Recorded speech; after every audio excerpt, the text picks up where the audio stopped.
we have given up ground as a church, as an ecclesia, as a body of Christ. We have given it away. It's not been taken from us. We have given it up. Babylon has no authority. When I talk about schemes like registration, schemes are created out of greed, envy, and fear. We've read the end of the book. We know where the victory lies, and it lies in Jesus Christ. This is what I want to do with fear. Okay? We don't need it anymore. We are the ecclesia. This is a clash of two kingdoms. Because there is a science to registration. Did you know registration is an ancient thing? The Bible is replete with language that is martial, with language that is governmental, with language that is political. By the way, that word religion doesn't mean Buddhist, Islam, doesn't mean any of those things. It means Jesus freaks and holy rollers. We can mix church and politics, because my Bible tells me that the government will be on his shoulders.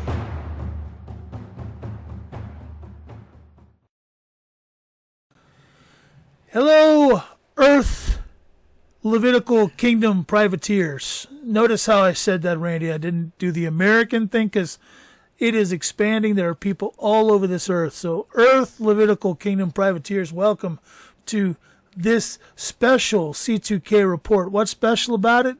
Well, it's the 5th C2K report of the 3rd season. And tonight we're going to clear up some confusion. We're going to clear up some ideas that are floating around out there. And so this is going to be a very special and important C2K report. But before we get into that, I've got to introduce my partner, my collaboration poet. His name, Randy Conway. You know who he is. Randy, welcome to the show. Good to be with you again, Rick. Well, our pre-show, it was a great conversation, and really looking forward to this show. I think it's going to be informative for people and instructive for people, and yeah, God's will be done, right? On earth as it is in heaven. And on the C2K report, 5th show of the 3rd season, as it is in heaven. Exactly. So, to begin, I want to make an offer to all of you who are listeners of the C2K report. If you have not had the opportunity to take the class, there is another class coming up later on in February. It starts and it goes through March. It's 4 consecutive Monday nights, and it is very important to your growth in your understanding as to how to set up your house and come out of Babylon. So I'm making this offer to you, whether you're a first timer or you want to go through it for the 10th time. It doesn't matter. Send me an email at info@c2kreport.com, and I will get you in on that class. Randy, can you tell them why that class is important? I can't really express how important it is. I know for a fact that there are those who have taken it 2 and 3 times. It allows you to grasp these ideas. It allows you to get hold of the concepts that we talk about here, because admittedly, oftentimes we talk conceptually on these shows in order to keep them going. And it's going to fill in the blanks for you. It's going to give you detail. It's going to give you understanding. And you're going to find like-minded people there. You're going to find people maybe even close to you. It's going to build community for you.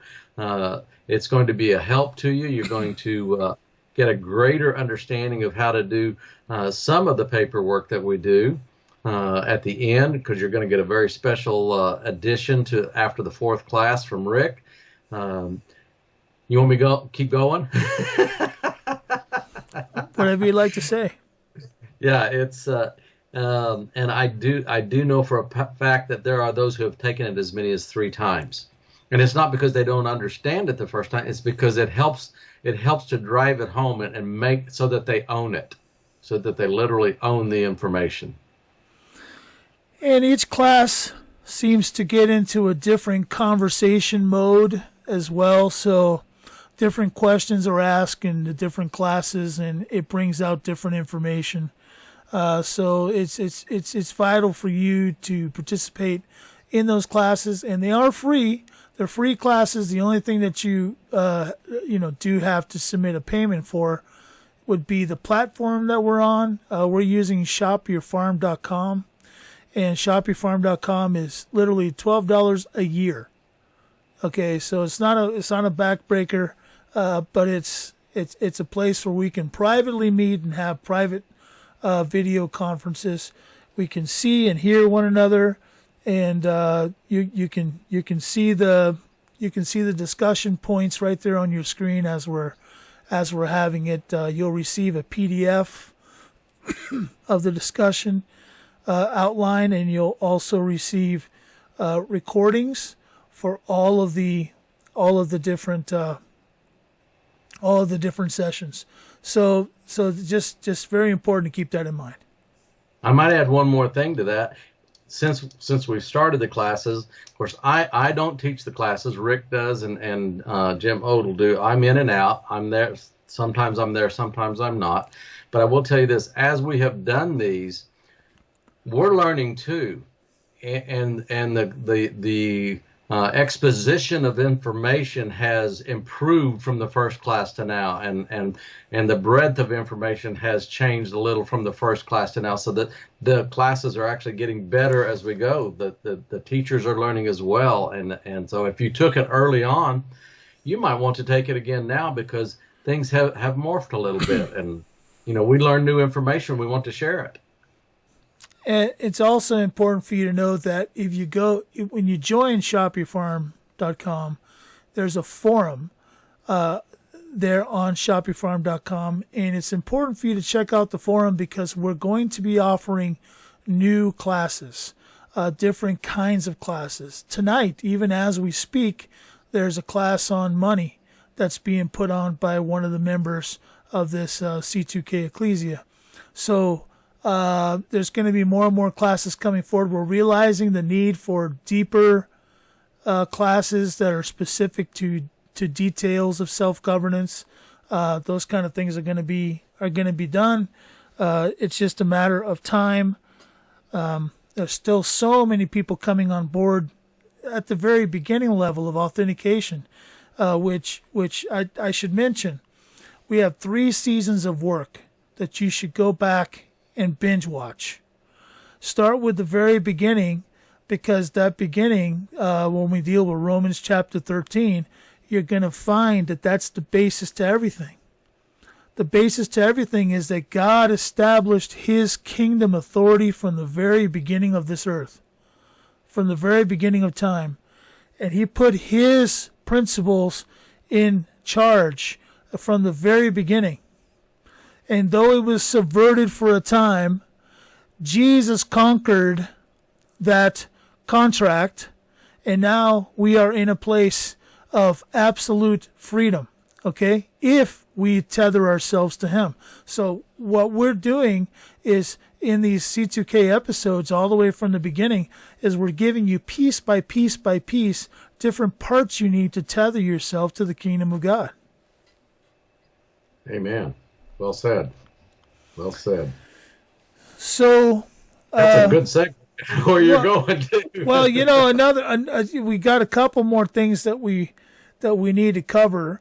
Okay. There is a we're on the cusp of having an account for those of you who want to give to the C2K report or give to the overall ecclesia. We're at the cusp of being able to give you information about what that what to make out your checks and money orders, and the different things that you decide to do, where to make it out to, where to address it, so on and so forth. So bear with us. It's probably going to be next week, but that you actually get that information from this report. But the physical papers are being walked in tomorrow, right, Randy? That's correct. Yeah, and our last podcast, Rick, you told people give us a couple of weeks. Literally, all the paperwork is drawn up, drafted, everything settled. It's getting walked in tomorrow, and so we should be well set for our next podcast to make a legitimate, hard announcement. That not a if. We hope so, maybe so. It should be. It's done. Here it is. Here's how you do it. We're that close. The paperwork is done. And because we're on the cusp of that, we are the very next step for you to submit, or I shouldn't say submit, the very next step for you to become part of the greater membership of the ecclesia is to contact us, and we'll get you all the contact information as soon as it's available, to contact us about getting your own ecclesia private email, okay? Because that's going to be available very soon, and that's going to be the way that we will choose to communicate to you about becoming a member of the of this ecclesia embassy that is being set up. So it's very important that you watch the C2K report for that information, as we go forward with that. That's another very important announcement. Yep, and we appreciate everyone's patience because there's not very many of us. I see two on the screen, and I think that's how many of us there are. Yeah, it is a small group of small beginnings, but we're told in Job not to despise small beginnings. So let's just be honorable. Let's keep marching forward and acknowledging our King Jesus as the progenitor of all good things. Right. Okay, that is a little bit of an exaggeration because there are good people in our inner circles that are helping, but there's just a lot of work for a very small number of people. And we've got to continue to feed our families and all those sorts of things. So we appreciate your patience, but we're not throwing teasers out there for the sake of teasers. This work is actually being accomplished. It is being done. I will tell you also, this is a breaking news update. Okay. Breaking news update. I don't watch news, so this is about the closest to breaking news update it gets for me. Okay. But the breaking news update is this. The house of Dehizio, that's my house, we're making a video. And the video that we're making is going to be educational in the sense of, kind of a behind-the-scenes look at self-governance. Okay? You might get to see how we do it. Okay, here at the House of Dehizio. You might get to see some sneak peeks of things and that kind of thing. We're doing it kind of cinematically. It's going to take a while because I'm going to have to do a lot of editing and things like that. But when it does come, it may go to a place where you have to subscribe to get it. Okay, but all that's in the short-term future. So I'm just kind of dropping that as a true teaser. Okay, because the C2K report is in the business of serving the ecclesia. And many of you right now in this ecclesia are at a place of figuring out your self-governance. Okay, setting up your house, establishing, the rules, the order, the acts, the resolutions, the positions, all those kind of things. And I want to be as much of service as possible in those areas, being that for the most part, most people, they throw the spotlight on me when it comes to those areas anyway. So, in regards to that, Rick, for those who are listening and say, yeah, I hear those terms, but I'm still, I can't get my head wrapped around those. This is actually kind of another announcement. It's taken a long time, a very, very long time, and I don't think it'll ever take this long again, because what we did was situate ourselves so that in the future we will not have to jump through the same hoops.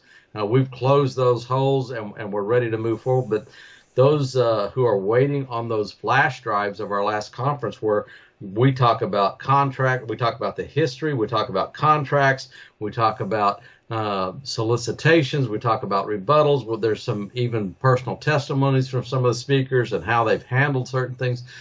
Those literally, hopefully, our next podcast, we can tell you exactly how to get those. They are being made right now as you and I sit here speaking. They're being made.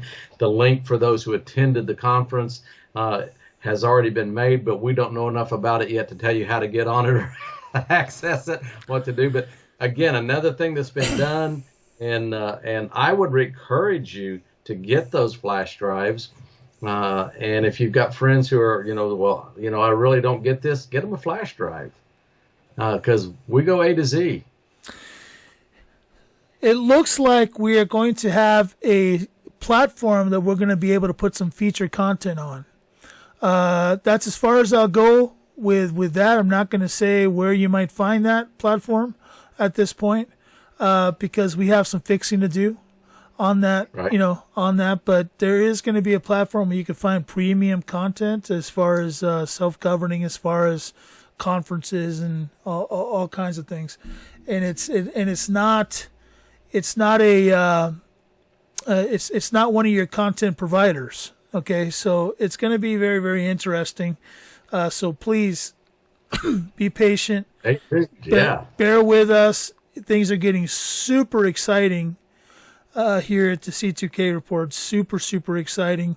And we need to move into our information that we have for the night. And actually, it's a perfect transition, because the very first thing that we wanted to talk about, Randy, tonight is very near and dear to my heart, Hi, my name is Rick. You don't know me, but the fella who sent you this sure does. I'm just a butcher at a small-town, family-owned grocery store.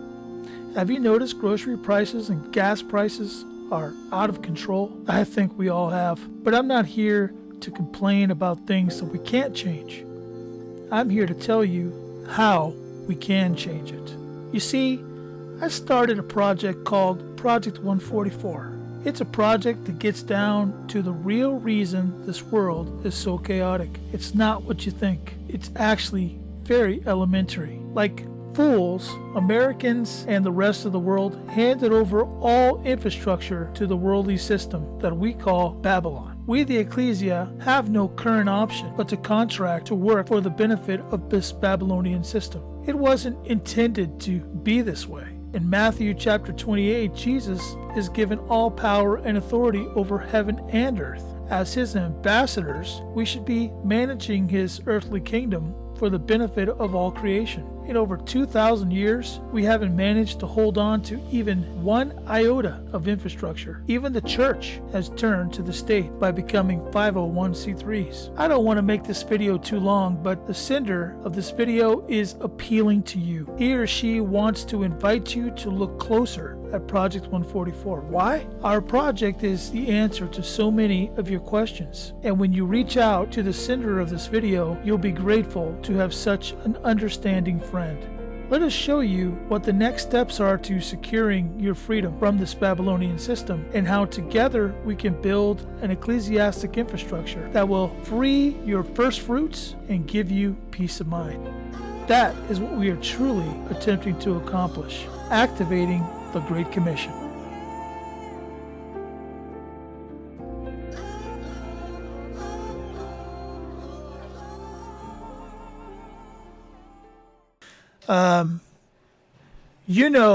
Randy, and I know that there are gurus on this earth all over the place who'll tell you that you need to do this and you need to do that, and it'll change your status. And if you update this or update that and notice this and notice that, you're going to update your status and you're going to be an American national or a state national or a something national or a something state or a whatever. Okay, you're gonna get all this information out there. Well, this is what's near and dear to my heart, and I don't want to offend anybody who has spent thousands of dollars trying to accomplish this status change. Okay, and if I do offend you, just know that it's not my intent. My intent is to deliver truth. Okay, and this is the truth that I want to deliver. We don't need to notice Babylon about anything. Okay? Look, when you come into this kingdom, the kingdom of Jesus Christ, and you've come through the door of accepting him as your Lord and Savior, as being baptized and made into a new creation, you are now a minister of minister of reconciliation. You're now an ambassador. You're a high priest. You're all these things. Okay, you're all these things. You're an overcomer. All kinds of wonderful things, descriptions, adjectives that are being used about you. We now have and serve a king that is a living king. He went away to a place in order to govern, okay? And he left us as his ambassadors to govern here. The Babylonian system is a system that subverts his authority. It literally tries to replace God completely. Tries to wipe the record off the earth, his record off the earth, terraform the earth, change all of the things on the earth, change us through DNA warfare, right? And all kinds of crazy things that they do. Klaus Schwab, those guys. Okay? We do not need to tell Babylon anything or even to recognize Babylon. One of the questions that I get a lot, Randy, is why are we putting these affidavits and these counter deeds on top of our birth certificates and not notifying Babylon about them? How is that effective at all? And here's the answer. And I'm going to let you talk about this too, Randy. But the answer is this. When you make a declaration to the Lord, and he now knows that you've tethered yourself to him, that's all that matters. What Babylon at that point becomes insignificant. Okay? The only way that they maintain any significance is the fact that they've captured every area of life. So as we cut off those tethers that keep us connected to Babylon in every area of life by we, the kingdom of God, the people of the kingdom of God, establishing infrastructure in the kingdom to replace that which Babylon has. As we do that, we move further and further and further out of Babylon to where we don't need them anymore, period. Okay? But even now, we don't have to acknowledge them, and we should not be noticing or telling them anything. Wow. I'm listening to you explain that, and well, the wheels are turning, and we say Babylon, Babylon, Babylon, Babylon. And, we kind of set that out way early in one of our first shows why we do that. But the deeper you dig into understanding Babylon and why we call it a Babylon system, I'm going to say something that may be shocking to people. There are no presidents, no prime ministers, no kings or queens or dictators in this earth. True. They all are part of the very same kingdom of darkness. I'm sorry to disappoint you. A red wave is not going to change Babylon from being Babylon. It has been usurped. It has some great history, and it's done some great things in the world, but it is no more. All the kingdoms of this earth have been usurped, and that's why we even call this a clash of two kingdoms. And you just explained, we are tethering ourselves to the kingdom of the Son of the living God, who is the King of kings and Lord of lords, and in him is all authority, and in heaven and earth, and we are the ambassadors working under the law of agency in that kingdom as ambassadors with legitimate agency, legitimate authority. So when we use that term, we're not just throwing it around, although it's handier to say Babylon as a system. It is worldwide. And there are no kings, queens, dictators, prime ministers, senators, representatives. There are no presidents or vice presidents that are not a part of already what is a global system of a one world government that is Luciferian at its very core. And that being said, as we begin to do these things, and we put these counter deeds and affidavits, and we put things together, and we are establishing our house, and I know you're going to talk about that in a minute, as we're establishing these things as sovereign ground of the king we serve, it's sovereign ground for him. We're occupying the ground, taking ground for that kingdom. As we begin to do that, we're establishing borders for that sovereign ground. And why would we give the enemy? It's a clash that represents a war. There's two kingdoms that are opposing each other. Why would you give the opposition any intel? Why would you open your borders to allow them to storm your castle? Why would you? We're creating a border, a defensive maneuver, and it's also as a war. Again, don't give the enemy ground. We're trying to seal up the ground, and to notify them of what you've done is to say, hey, we're going to, we've got troops over here on, the West Bank right now. We've got troops over here on the north side right now. Why would you do that? You wouldn't do that. This is also defensive in that if they ever try to draw you back into Babylon through coercive methods, and that's why you need to take the class and understand contracts, solicitations, and rebuttals. If they ever draw you in, you have some things at your disposal to use. Yeah, there are weapons of this warfare. Yes. And so that's what we've got to come to grips with, Randy, is that this Babylonian system has how much authority? Well, let's see. If you take all and try to subtract, you can't. The math doesn't work. Yeah, I think what's left is zero after all. It is zero. So what we have to come to grips with is this Babylonian system. Although it has this facade of national governance, right? Yes, it does have a facade. It has this facade. It looks like that it's being governed by nations, but the truth is, those nations are all they really are contractual creatures. Okay, yes.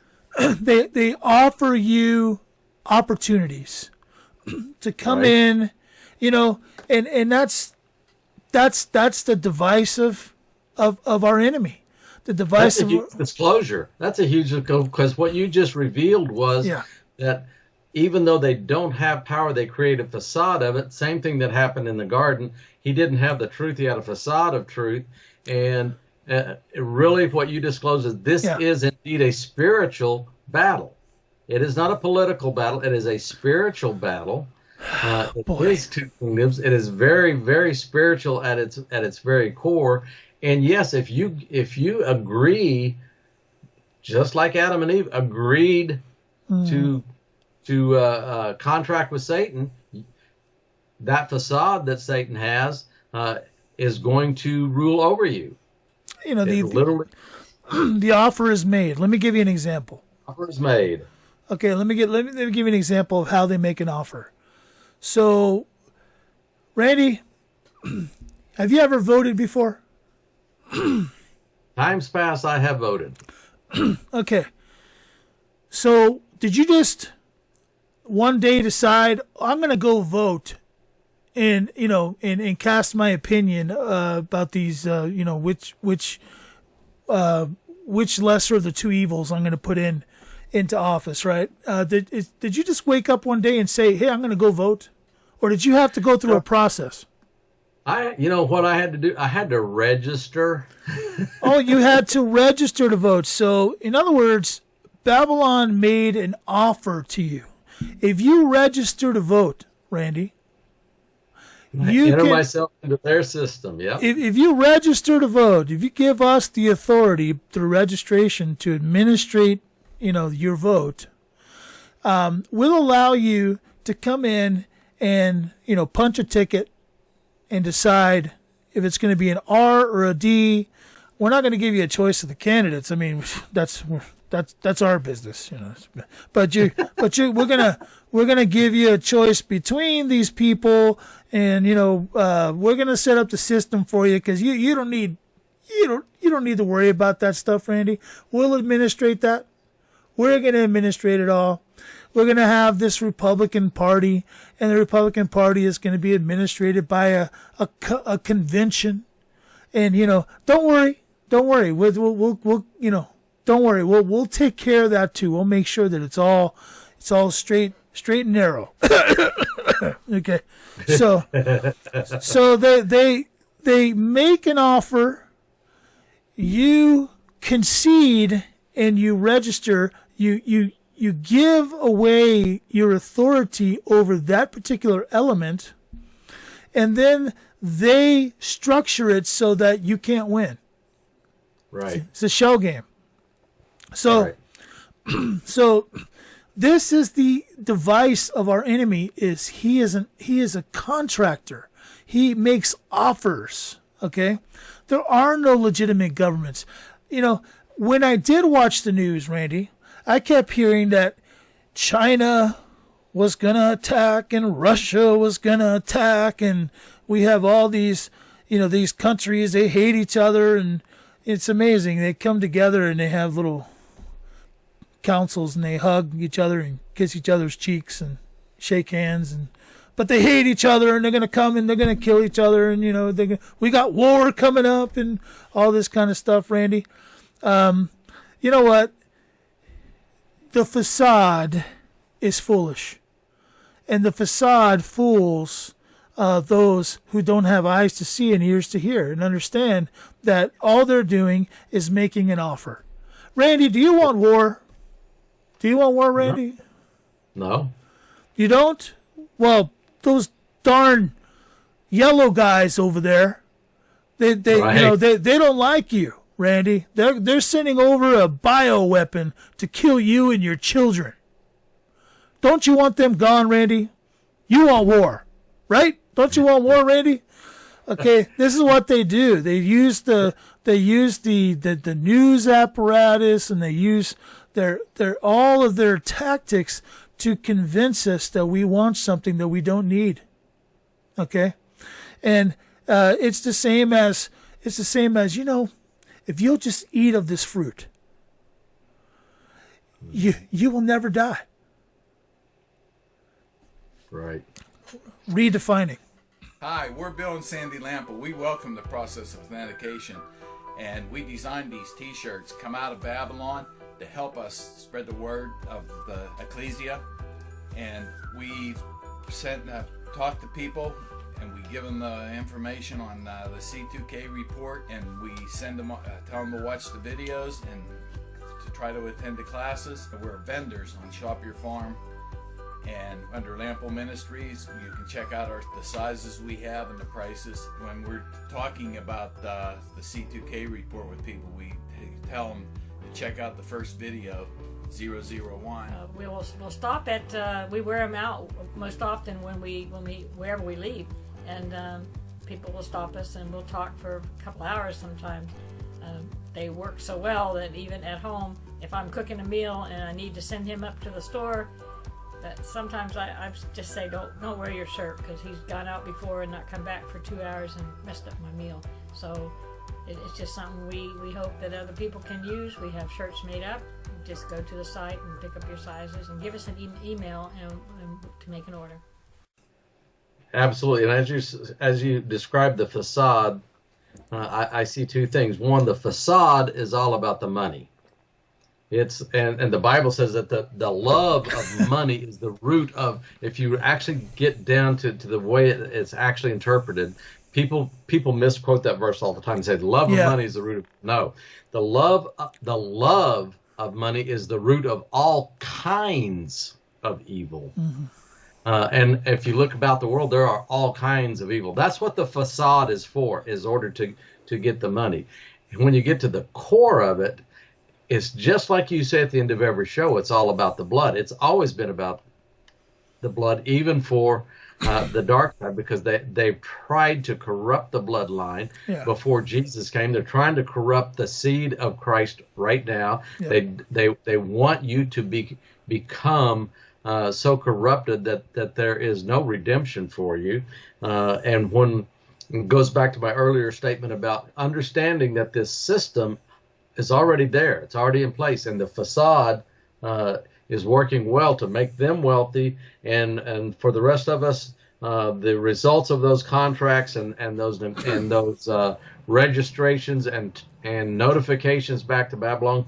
One of three things will happen after your contract. It's kill, steal, or destroy. You choose. Hey, but we'll give you the choice, right? We'll give you the choice. Which one do you want? Do you want to be killed, stolen from, or destroyed? Totally destroyed. Yeah. Okay. You tell me which one you want. We're fair. We're judicious, right? We're a democratic society. We'll let you choose which one. Okay.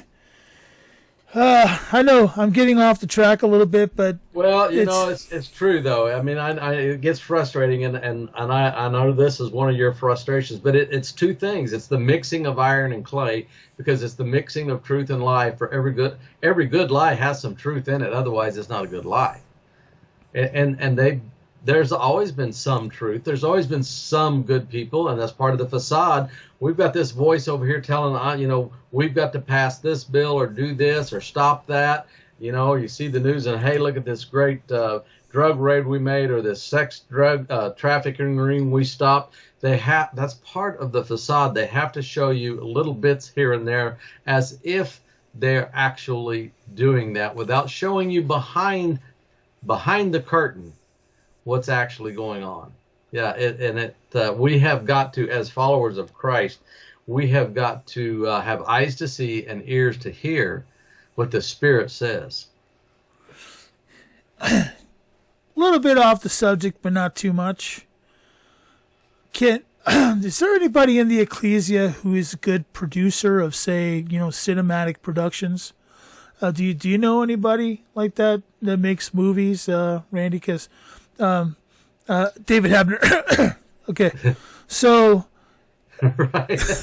Yeah, did I say that? Okay, the reason I bring that up, somebody needs to remake the Pilgrim's Progress.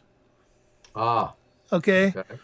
Pilgrim's Progress is a great book. I totally admire it, and I admire the intent of the Pilgrim's Progress, but it totally depicts our situation incorrectly. Okay? And here's why. The Pilgrim's Progress, the entire goal is heaven, right? Right. Okay. And that's cool. Okay, because when I pass from this body, that is where I want to be. Okay, that is where I want to be. But here's what changed after Christ. This world doesn't have to be corrupted. This world doesn't have to be what it is right now. See, he removed the contract. Okay? The contract is done. It's settled. It's cured. Okay? We now live in a place that could be like the Garden of Eden. There is this earth, although it has been corrupted in the sense that, sin and death and those things exist on this plane, we also have an opportunity to bring the original intent of this earth to pass. Okay? We can do that here. So what I'd like to see done by somebody with cinematic abilities and integrity is to change the Pilgrim's Progress just a little bit to where not only is their focus on, after their passing from this mortal body, heaven, okay? Not just that, but also to incorporate the idea that on the earth we can see and know God's original intent here on this Amen. earth. And you said some important things there. That the contract was finished, and we've already been told, we were warned. I mean, it's written in black and white. You can read it every day. The contract was finished, but the old contractor is still here. Yeah. And that's why he needs you to contract with him. He's here to deceive the nations. That's why that's why they call him the deceiver. He has no authority. Right. He has no authority. He's the deceiver because he has no authority. Okay? Until you agree, and once you've agreed, now he does. Now he has only contractual authority. Contractual agreement. It is the scene from The Little Mermaid. Sorry to take you down Disney Lane, guys. Okay? But it's the scene from The Little Mermaid where she signs the contract with the Sea Witch. Okay? And she says, yes, I want to be human. I don't care what the terms and conditions are. I want to be human. I want to walk on land. Here, let me sign that thing. And by signing it, right, she basically cursed her father, Neptune, to be in this, I don't know, seaweed? I don't know what that was. Okay? But my point is, see, guys, Disney is part of my past. Okay, get over it. If you don't like that, I can't get rid of it. It's there. It's there. Anyway, so the point is, we have a grand opportunity in front of us, Randy, and this is the transition to the second point. Okay, we have a grand opportunity. Before you transition, go ahead. Might tag on what you just said. It would be great if it were that obvious for us, but Jesus said, "Take heed that you're not deceived. Be aware." If it were that obvious, because we get deceived and we end up contractually obligated through acquiescence, through silence, through registration, and again, it goes right back to where you started. Why do we need to notice Babylon? Because you might be registering yourself into an agreement that you don't want to be in. Because if it was as obvious as signing, like the movies. Like the movies. Most of us do that. We wouldn't do that. Yeah, your kids become seaweed. Yeah, it'd be kind of obvious, wouldn't it? Yeah. Be obvious. Mm-hmm. But it's not that obvious because this deceiver has been practicing his deception for a very long time, and he's very good at it. He is. He is very good at it, but I'm not giving credit for that. I'm not giving him credit for nothing, okay? No, that's just a warning. Yeah, we're done with that. We're gonna take the subverter and we're going to turn him off. And we're gonna walk out of Babylon, acknowledge our king, and not even bother to notice the Babylonian system. We're done with them, okay? Right. Now, in order to be done with the Babylonian system, you've got to have some kind of governance. Because right now, most people are governed by this Babylonian system through contracts. Right. So when they pull away, they're going to have to create something. They're going to have to tether themselves to something that already exists. The kingdom of God is already present. It already exists. It already has a law form that's been established, that's been literally made known by the scriptures. So now all you have to do is tether yourself to that law form. But here's the deal. What you have to understand is what you're building in your house. Point number 2. What are you actually building in your house? When I say you've got to build your house, what does that actually mean? You got to understand you're building a governance system in your house to govern you and the members of your family, your house, okay? Which, by the way, like we talked about last time, Abraham's house was huge. He had servants, he had maids, he had bondservants, he had all kinds of members of his house. So your house membership doesn't just have to be your family. There's a lot of things, a lot of different people you can contract with and bring in to your house. Okay, so it can be a very interesting house. It can have a lot of elements to it. Okay, but your house is a government. Okay, it's a government. Now, what we have to realize is what a government does. And I think that's where we have shortfalls right now in our understanding. Because we look at the Babylonian system, and the Babylonian system rules and reigns and makes laws that embitter people, that actually make claims against you. Okay? But a legitimate government is one that protects the rights of its people. Okay? One that protects the rights of his people. So what are the people of your government that you're building in your house? It's you. If you're married, it's your spouse. It's your children. It's the people who are around you who come into that through contract or through whatever means. Okay? Because you might have started a ministry within your house. And when you contract with people, they're becoming a member of your ministry. Okay? They're also part of your house. As you're governing the elements of your ministry, you're governing the terms and conditions of your relationship with the people that you minister to. So all that is under consideration as you begin to build your government. But the purpose of your government is to protect the rights of the members of your house. Amen.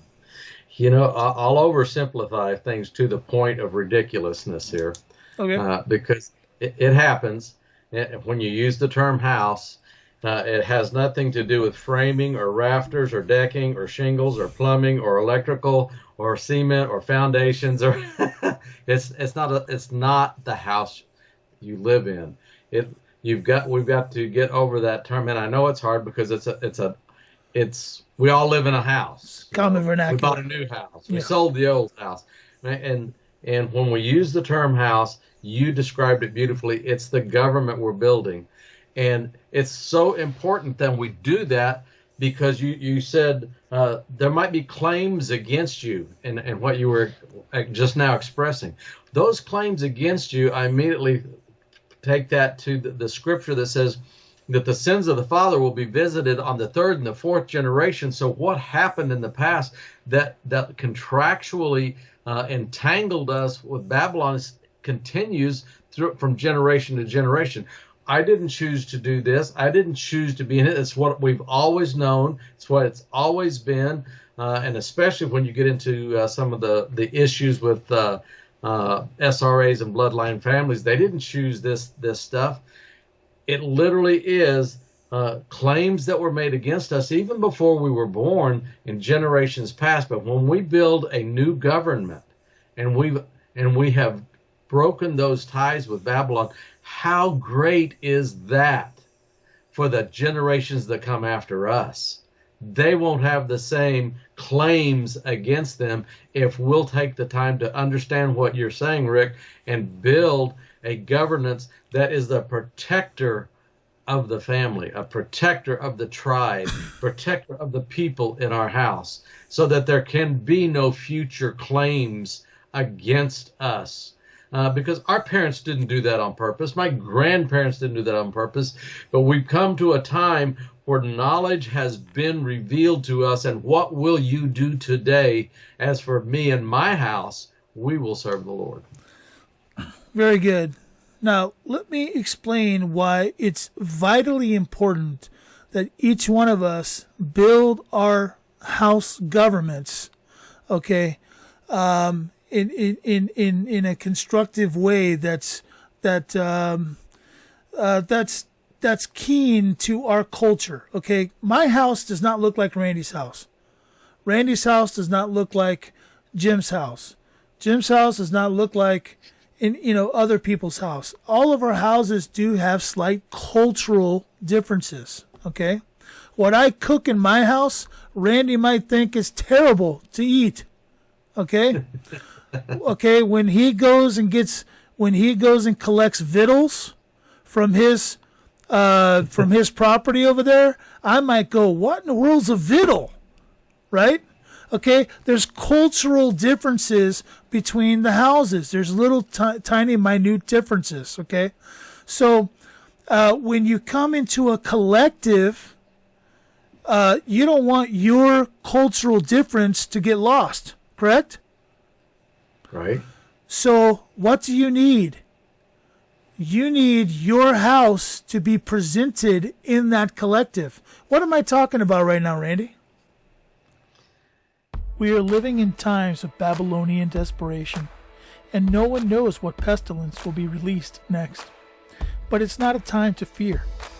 God's healers are stepping up to the plate all over the earth. There is no better example than Dr. Zelenko's protocol. Dr. Zelenko's Z-Stack is proven to maintain your immune system and keep it resilient and resistant. Go to C2KReport.com and click the Z-Stack logo to join the thousands of people building a resilient and resistant immune system. Save 5% by entering coupon code C2K at checkout. Thank you, Dr. Zelenko, for partnering with C2K. I'm talking about a House of Representatives. Oh, that's you what are you are a legislator. You are, because you're governing your house. But there's going to come a time, and this is why it's super important, because there are things that you in your house cannot do by itself. You have to have a collective, okay? Right. Like for instance, to hold a court of the people of the ecclesia. You can't do that just as your house, okay? No. Because that's not your peers, that's your family, okay? Right. You have to have peers involved, okay? There has to be others who have a similar frame of mind but may come from a different culture. So as we build this ecclesia, house by house by house, and they each have an opportunity to present their house in an assembly, that's a House of Representatives, okay? And that House of Representatives can do things that your house cannot do on its own. Right. If you have a conflict with another house, you can't just go and arrest that person and stick him in your basement. Right. Okay? This isn't 9 to 5. You can't go, to work and tie up your boss, right? And garage door opener, right? Yeah, garage door opener. You can't do those kind of things, okay? Because that's not how it works. But as we come together as an ecclesia, if there's somebody who is creating a problem within the ecclesia can facilitate things that we cannot do on our own. Okay? So that's why it's super important to get this understanding that you've got to have a legitimate government set up in your house so that you can legislate that your own matters. So you no longer need Babylon. And now, out of a position of strength, not out of weakness and where you're saying, please, somebody govern us.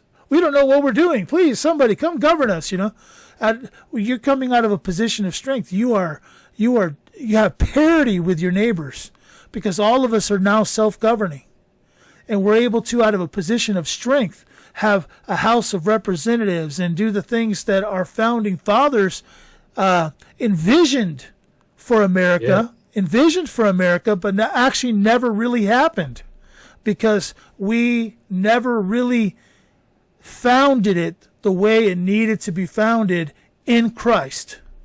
Okay? Right. Specifically. So, it got derailed en route. It was great, and that's a great term to use, the way it was envisioned. Yeah. Because it's like you've said many times, we're all patriots, and what you're describing sounds very much like the original Hebrew Republic that was formed. Yeah, it is. Very much. I mean, you had tribes, and of the tribes, you had people that presented their tribe in a larger congregation that represented, their tribes back, and there was a legitimate government that spiraled from that. Right. There was a series of judges placed over different areas and different tribes, and the law was clearly written, and you didn't arbitrate for yourself. Those people were put in place. In fact, it was Moses' own father-in-law said, "You need to appoint these people and get something." So I hope people are getting hints of where we need to go. Okay, Right. because this ecclesia and the embassy that's being prepared it's legit. Okay, there are men of God who are sitting in seats of I don't want to say power, because it's not something that is being presented as power over you, but in seats of service, okay, for you. That's coming, and it's coming very, very, very, very soon, and you need to be aware of that. Do you have anything else on that, Randy, before we move to the next one? No, go ahead. That's I think we covered that. It's that typically doesn't seem, at least from on my neck of the woods, as hard for people to get their head wrapped around as just stop notifying Babylon. Yeah, please. But I think the important, at least for me, what you described, the important takeaway in getting that governance established in your house, it undoes what generations did before me and allows me to stop it from moving forward into future generations. Right. Yeah, very good. So the next one is really related to what we've been talking about, self-governing, being a legislator of your house, and, because there's certain words and vernacular that we use in trying to express this that sometimes confuse people. We use the word overseer. We use the word house. We use the word tribe. We use the word foreign grantor trust. We use the word ministry. These are words that we use in the presentation of our of this ideology that we're passing forward, and I have a whining dog in the background waiting for a treat. So anyway, yeah. So it's kind of funny, actually. All right. So we need to clear some of this stuff up. Okay. Were you going to say something? Go ahead. No, I was just going to say, you're absolutely right. And people, we tend, and I'm guilty just as much as anybody else, we get hung up on these words, but they are the words in our vocabulary. They're the words that have particular meaning and understanding. We just got to clear up the definition a little and open up our eyes to a new understanding, because Babylon has, what does it do? It twists, it corrupts. In the very first contract in the Garden of Eden, there was a twisting of the truth, so that the definition of exactly thou shalt not surely die wasn't exactly clear. and same thing. So I know you're going to go down and clear up some of these terms. So here's what I want you to do. Grab yourself a piece of paper. Pause this video. Go get a piece of paper and come back. Okay? Make sure you have a pen or a pencil. Now here's what I want you to do. I want you to draw a line down the center of that page. On one side, I want you to put public. And on the other side, I want you to put private. All right? Now, on the public side, I want you to put the initials FGT, Foreign Grantor Trust. And then parallel to it on the private side, I want you to write house. Okay? And now, what I want you to understand that we just did there, that the thing that we call a foreign grantor's trust and the thing that we call a house are the same thing. It's just when it's on the public side, the public knows that you have some kind of a governing apparatus. Okay? And they know that it's foreign to them, so they can't touch it. They know it. Okay? That's why it's called a foreign grantor trust. That's It's on just the public. nomenclature used. Yeah, Yeah. that's going to be a number that you're given that pops up in the record that says, okay, this exists. So we can't touch it. It's outside of our jurisdiction, right? That's the word that they like to use, even though they don't have any of that. And then on the private side, it's called the house. Okay? And the house is what we use to govern, to legislate, okay, all of the members within that, okay? The house, the way it's governed, the way it's set up with acts and resolutions and, bylaws, whatever you want to call them, okay? That is the trust. It's not set up like a trust where you write it on paper, you name beneficiaries and you throw it on your shelf and you forget about it. That's not it, okay? The reason it's called a foreign grantor's trust on the public side is because that is your governing apparatus. It doesn't have to look like, smell like, act like a trust. It doesn't have to look like a trust template. It's just called a trust because do you realize that a trust is a governance instrument? A trust has always been a governance instrument. But what you're going to set up doesn't have beneficiaries because it is a forever. Let me say that differently. Forever. Like the Sandlot, right? We're bringing up all kinds of things here. We're talking about movies all night long, baby. Okay. So it is forever. It is perpetual. No one's going to inherit and get an inheritance tax. It's just going to exist and different people are going to control it. Do you understand? That's how it's going to go. So now you've got public and you've got private and you wrote FGT under the public and you wrote house under the private. Now here's what I want you to do next. Under the private side, underneath the house, I want you to write the word ministry. Okay? And then I also want you to write the word ministry over on the public side, right across from it, parallel. Okay? Why did I just do that, Rick? Are you telling me that this ministry is both public and private? In this sense, yes. The ministry is going to pop up in the public. It's going to be seen, right? It's going to have a number. It's going to be seen. It's going to pop up in the public. But it's going to be governed in the private.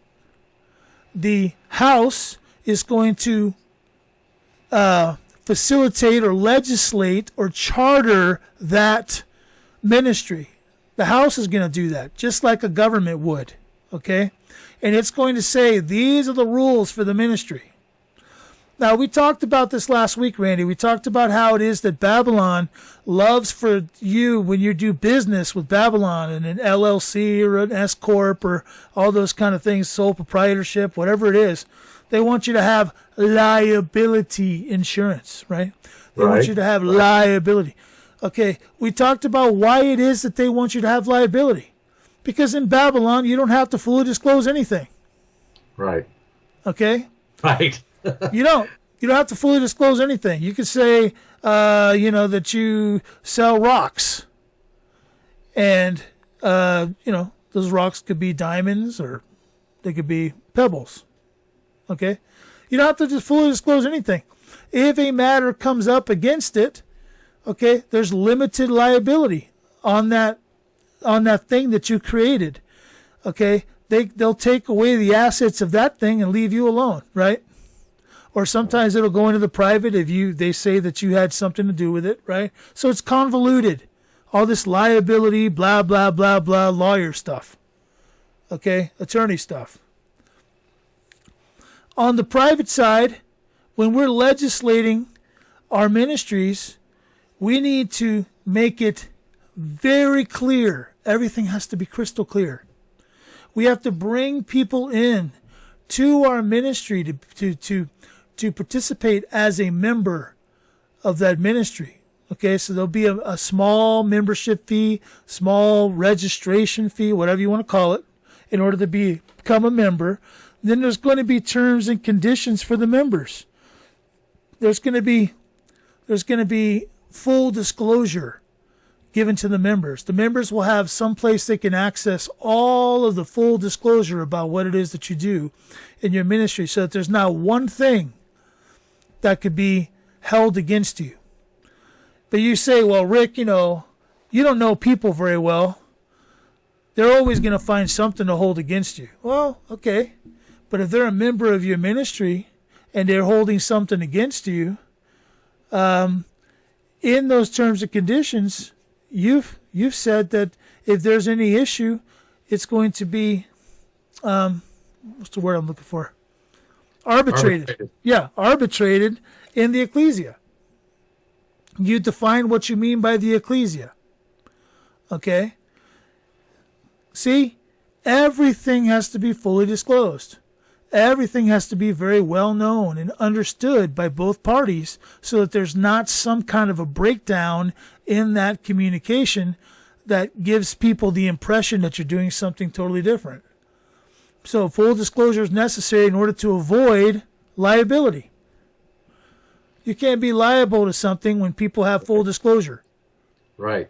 So if you join my Rock of the Month club, since you mentioned selling rocks, and you join my Rock of the Month club in Babylon, I don't have to disclose to you what type of rock you're getting every month. I could be picking them up out of my driveway.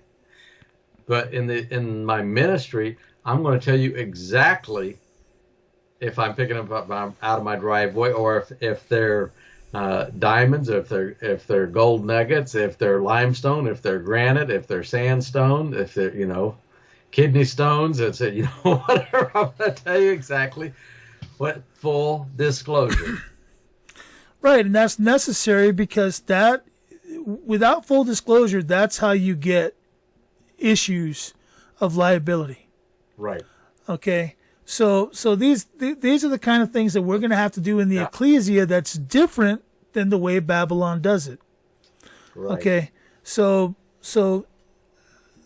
I want to make it very clear that when we talk about your house, we're talking about the private thing that governs the affairs of the members of your house and the ministries of your house. That's what we're talking about. And that foreign grantors trust, it's so, people have a hard time understanding how it fits into this process, but it fits in this way, and only in this way. It's a number in the Babylonian system that says hands off. Right. Okay? And I know you're going to have, naysayers say, yeah, well, you can pass these resolutions and agreements and acts and legislate in your house. You're still going to come back and say, how is Babylon going to recognize this? And I know that makes you pull your hair out. It's obvious that makes you pull your hair out, Rick. But I have an here's answer. the answer to that. Yeah. And we've given this answer many times. It's literally even written in the Constitution. In their system, it's disclosed to us that much is that the contract makes the law. The Congress can pass no law impeding the obligations of a contract. And those acts that you're talking about, Rick, those rules and terms and conditions of your house or of your ministry, those things you're talking about legislating in your house become a contractually binding agreement in your house. And therefore, we've got this number that says hands off, and even if they try to come in and put their hands on, this is all, with full disclosure, everyone entered into contract. Yep. It's a double wall of protection. Do you want my answer to that question, Randy? Give me your answer for that question. You know, when somebody says to me, Rick, it doesn't matter how many acts or resolutions that you write for your house, Babylon's not going to care. Who's the enforcement, Rick? Who are you going to get to? Who are you going to get to make Babylon listen to what you have to say? Okay, I got a two-part answer. Okay, the first part regarding Babylon, I don't care. I really don't care if Babylon likes what I'm doing or not. I'm not serving Babylon. Right. I'm serving the King of Kings, the Lord of Lords. I'm serving the Most High. I'm serving the one who gave me the capacity to serve him. I mean, think about it. Let that one really, make you spin in circles. The guy who gave me the capacity to do this, I'm honoring him by doing it. I mean, I'd almost think that you're telling me you can't serve two masters. Yeah, you can't. And if you try to serve two masters, you'll find out that Babylon's going to win every time. And a double-minded man is unstable in all his ways. Yeah. And the other part of my answer, because it is absolutely my favorite of all time, when people come and tell me who's going to enforce it, Rick. Have you not read the scriptures at all? I mean, have you not read the scriptures at all? The reason why we don't get enforcement from the host of heaven is because we're in contract with Babylon. The moment you have clean hands and clean feet, and you begin to do things according to the law, and I'm going to tell you, there's only one law that's legitimate on this entire earth, and that's God's law. Right. Okay? When you begin to do it according to his word and according to his ways, enforcement is all around you. You don't have to worry about enforcement. Okay? And I know, because I have been accused of this in the past. Rick, you're so heavenly minded that you're no earthly good. I've been told that. And if you're one of the people who told me that years ago and you know who you are, and you're watching this, I forgive you. I do. I forgive you. But to be heavenly minded is to be very earthly good. So that one's just one of my greatest pet peeves of all time. Anyway, I know you're looking up a scripture, I bet, Randy. I am. Luke 12:4 says, I say unto you, my friends, be not afraid of them that kill the body, and after that have no more that they can do. Maybe they can kill the body, but if you are being governed under the King of Kings, there is a resurrection, there is more, and worry about the one who is in charge of your soul, not the one who can harm your body. And here's what I'm going to say to that. Okay. Here's what I'm going to say to that. If you have clean hands and clean feet, it's very likely that they're not going to get permission to harm your body. Right. Because I want to remind everybody, they can't just act without permission. Right. Okay? They have to go to the courts of heaven and say, hey, you know that geek Rick down there, that C2K report guy, he's bothering us, okay? He's convincing people that, it's supposed to be on earth as it is in heaven. And he's getting people convinced that we can actually, you can actually, have the Garden of Eden on earth, I mean, this guy, he's a real problem for us. God, you got to give us permission to destroy this guy. Let us do something. Let us do something. A just God, which is what he is, okay?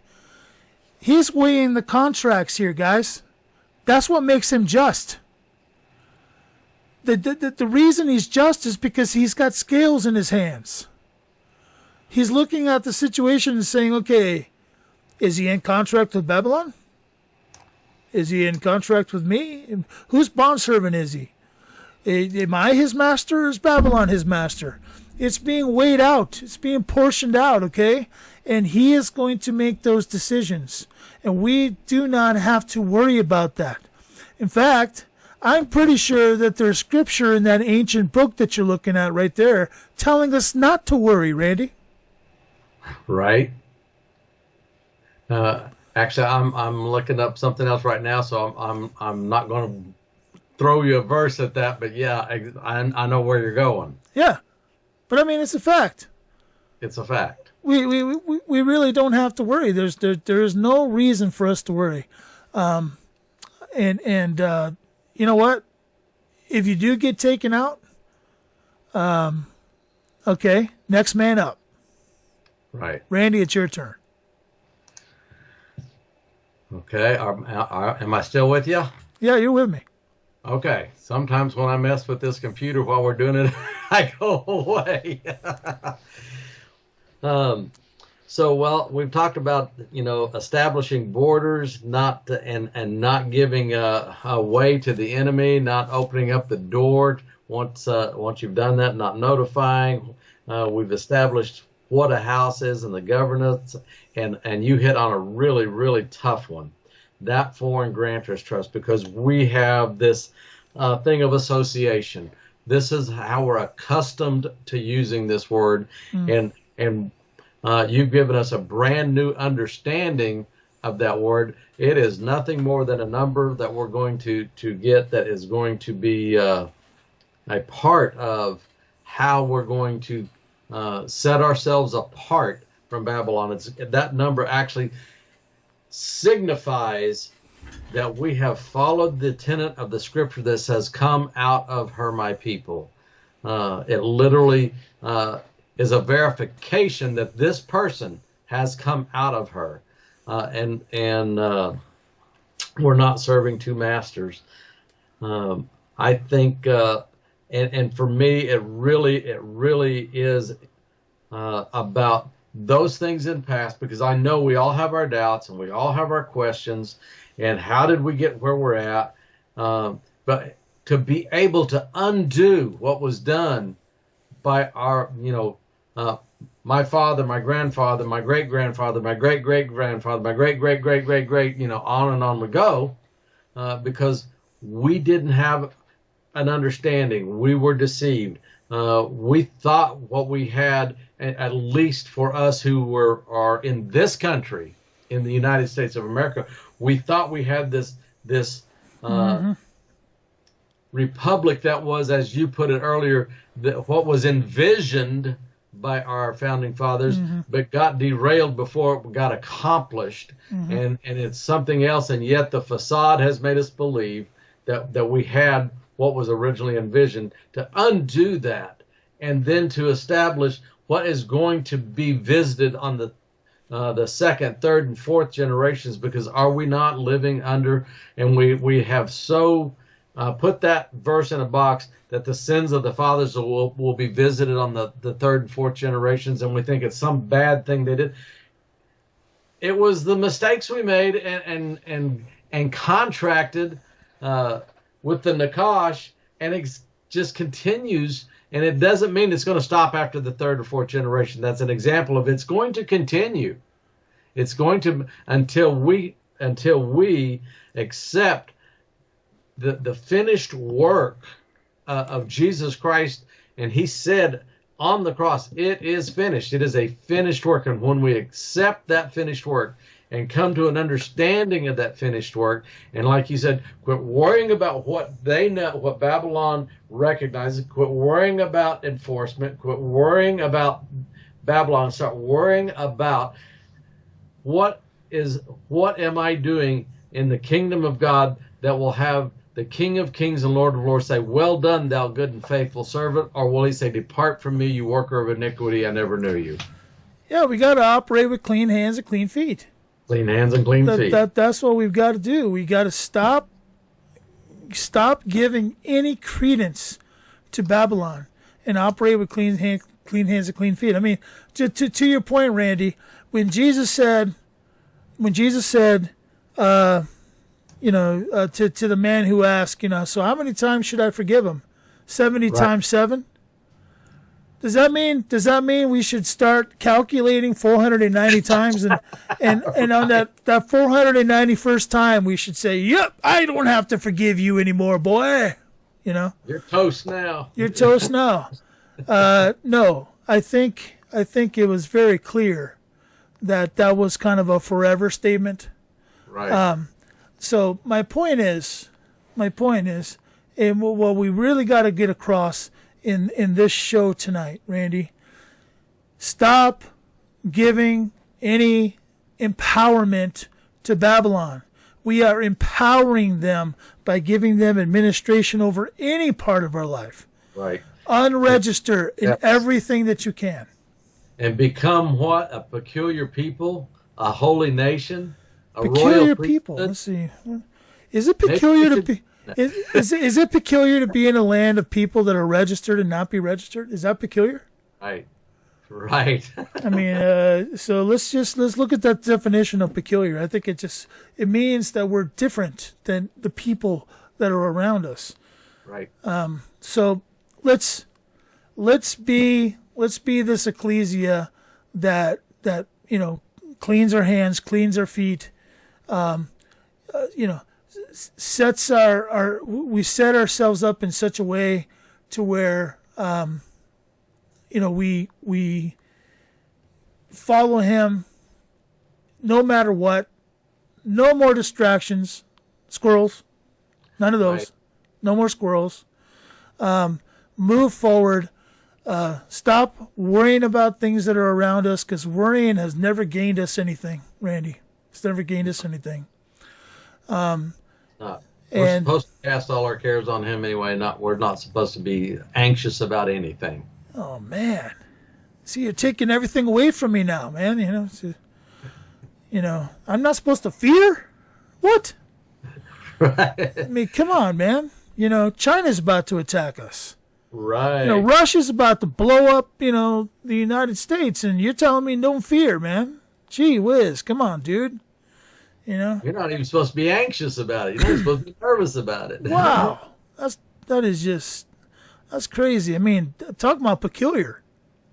Right, that's peculiar.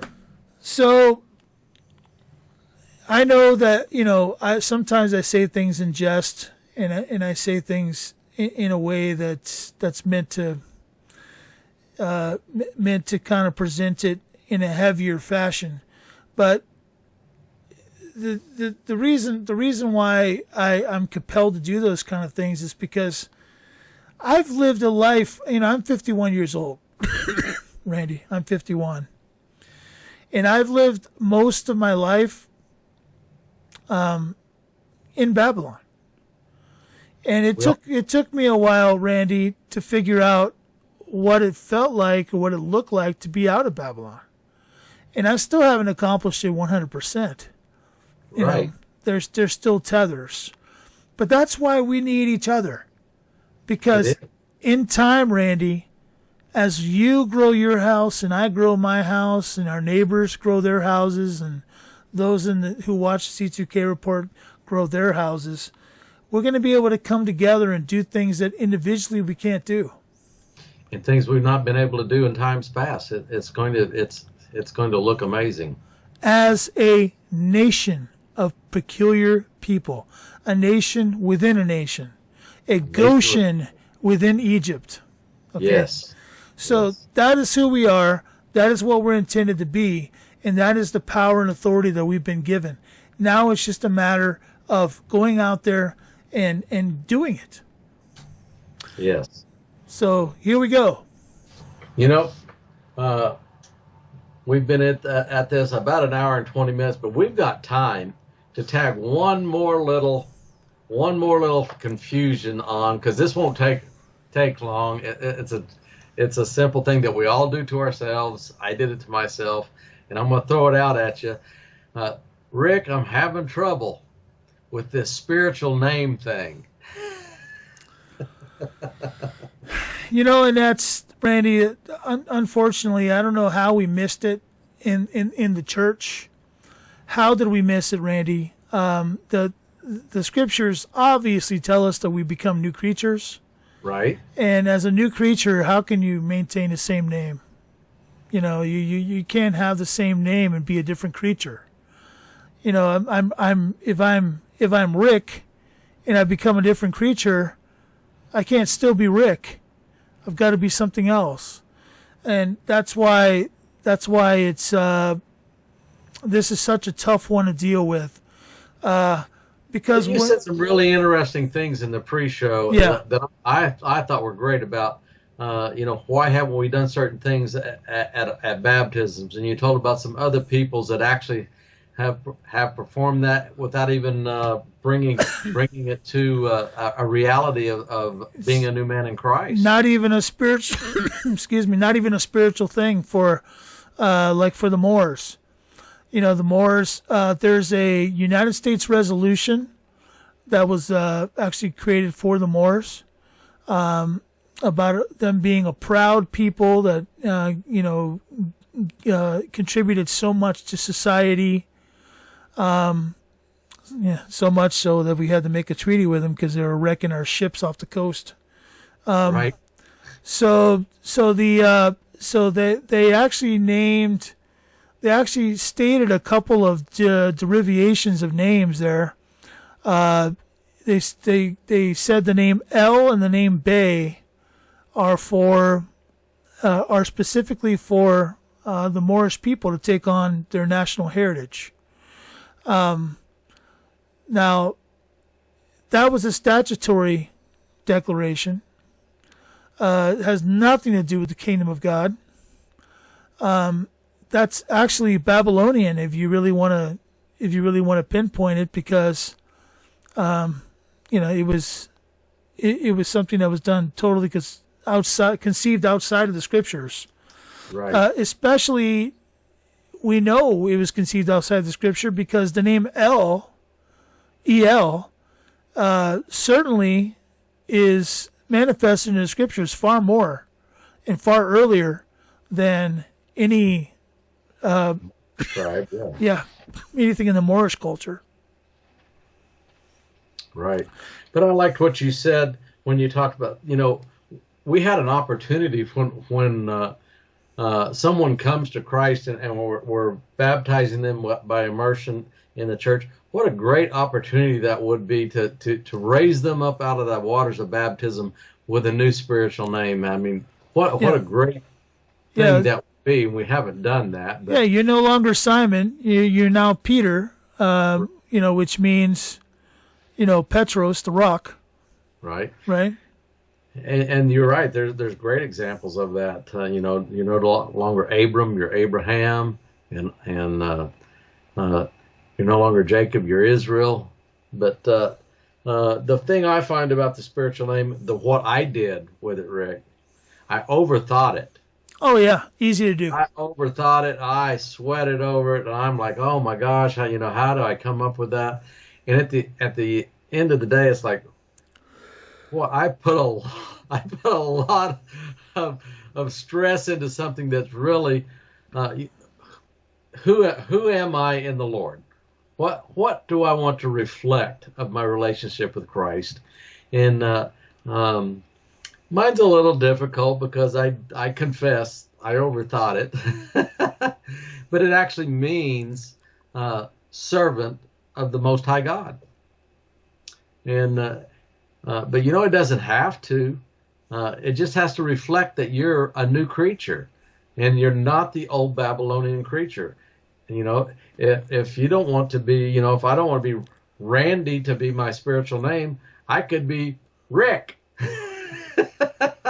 No, that's true. And I mean, in mine happened to be a nickname, that I took on, in life.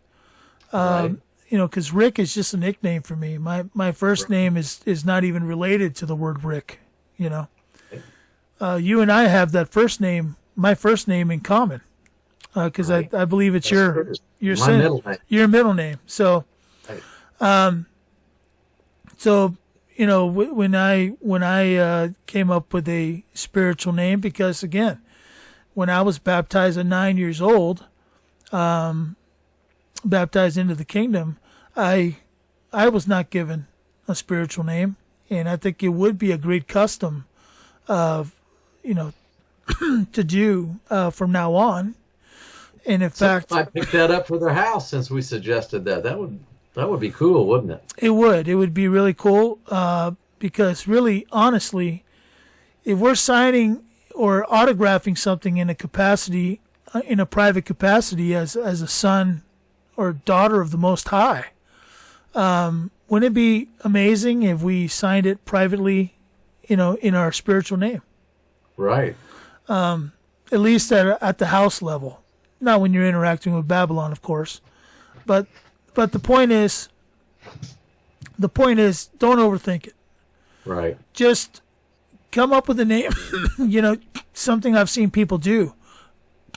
Excuse me, Randy, is go to a Hebrew dictionary and take their name and just translate it to Hebrew Sure. and take on that name, and it's a different name. Right.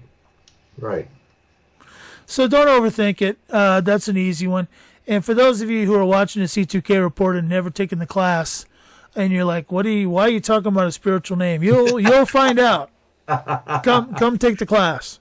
Come take the class. Come That's take the right. class. Take it 490 times, or else I will not forgive you. No, I'm just kidding. That was the joke. Okay, so Randy, we have been going a while. I want to personally let everybody know that I appreciate them watching. We have eclipsed 400 subscribers now on the YouTube channel. Congratulations to you, Randy, for being part of a collaboration that's actually gone, to new heights. I know it's because of you that they watch. So Right. so I'm just saying, but that is a great thing. I appreciate you guys watching, subscribing, liking, sharing, all those kind of things, because we've got a lot of work to do. We've got a lot of awakening to do with people. This is just the beginning, folks. This is just the beginning. It is, and there's so many of us out there, and I was one of them. You were one of them. We knew something was wrong a long time ago, and God's led us to a solution, not just another path to go down a dead end. And God bless, we've got some friends that we've helped authenticate that were really involved in Babylon politics, as we thought, we got to fix this. We got to fix this. And it's really is freeing to the soul. It's freeing to your mind to understand that, no, this system has been usurped, taken over. It belongs to another kingdom. I don't have to fix that kingdom. I'm going to work over here and help build a different kingdom. And boy, when you come to that understanding, all that effort we put into trying to fix that one, if we'd have been putting the same effort over here into building this one, and you're right, it might not have been so successful without clean hands and clean feet. And God is calling people in these days in which everything appears like we're going to be living in some apocalyptic movie. It's time to have clean hands and clean feet. It's time to quit looking to Babylon for approval and look to the King of Kings and the Lord of Lords for our approval. What would he have me do? How can I serve him? We don't need their approval. We don't have to worry about their approval. And if they'll follow the guidelines that we're trying to lay out here today, they're going to be like Mac Davis, and Lubbock, Texas is in my rear view mirror. Babylon is in the rear view mirror, and you're moving forward. There you go, little Jerry Reed, you know. Oh, I thought that was Mac Davis that sang that one. Well, that probably is Mac Davis, but Jerry Reed is the one that comes to my mind. I'm thinking Eastbound and Down, you know. Eastbound and Down. Eastbound and Down. Okay, but so thank you again, everybody, for watching. Randy, do you have a poem or a prayer? I do. Okay. That's what I was looking for a while ago when you said, our God is a just God, and he's weighing those scales. It brought to mind something I had written, and I'll share that as a closing. And let me see if I can blow it up a little bit here. Okay. I call this the eternal scales of justice. The delinquencies of humanity have been stockpiling since creation. We're living for ourselves. We're living for sensation, causing an imbalance in the eternal scales of justice.